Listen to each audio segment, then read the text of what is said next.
R1 और R2 में photo के अंदर ये दोनों का तुमको कहाँ लगा होता है, सब बोर्ड में। कई बार क्या होता है ना, इन R1 R2 के अंदर कार्बन वगैरह कर जाते हैं, तो हम क्लीन करते हैं, प्रॉब्लम सॉल्व करते हैं।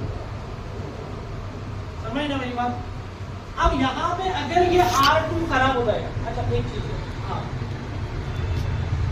ये R2 अगर खराब हो जाएगा तो आप चार्जिंग चेंज करोगे, क्लीन करोगे तो प्रॉब्लम सॉल्व नहीं होगी, लेकिन सब बोर्ड चेंज करोगे तो प्रॉब्लम सॉल्व हो जाएगी। क्यों? क्योंकि सब बोर्ड R2 में लगा, R2 सब बोर्ड में लगा हुआ है, समझ ना। अब मान लो ये जितनी भी होगी ना, ये R1 R2, इसके ऊपर एक ना एक वोल्टेज आएगी, 1.8 वोल्टेज आएगी या 5 वोल्टेज आएगी, आना ही आना है। और वो 5 वोल्टेज कहाँ से आ रही है? चार्जिंग आईसी से। और चार्जिंग आईसी कहाँ लगी? फिर मेन बोर्ड में लगी है ना। अब मेन बोर्ड से ये जो वोल्टेज आएगा ना, वो यहाँ से आएगा ना 1.8। अब अगर ये पत्ता खराब हो जाएगा तो इसको 1.8 वोल्टेज आएगा ही नहीं, है ना। तो हमने नया पत्ता डाला, प्रॉब्लम सॉल्व होगी।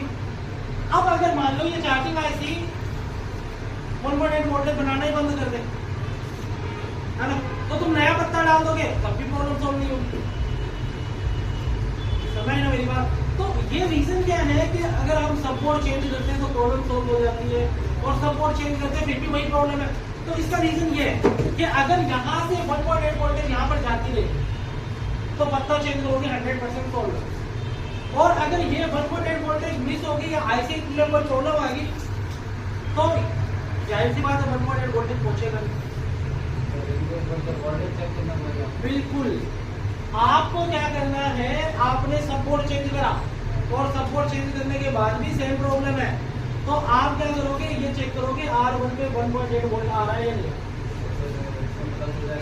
हाँ, अगर इस पे 1.8 वोल्टेज नहीं आ रहे ना तो आप कहीं से भी डायरेक्ट 1.8 इस पे जंपर लगा सकते हैं, समझ बात नहीं है।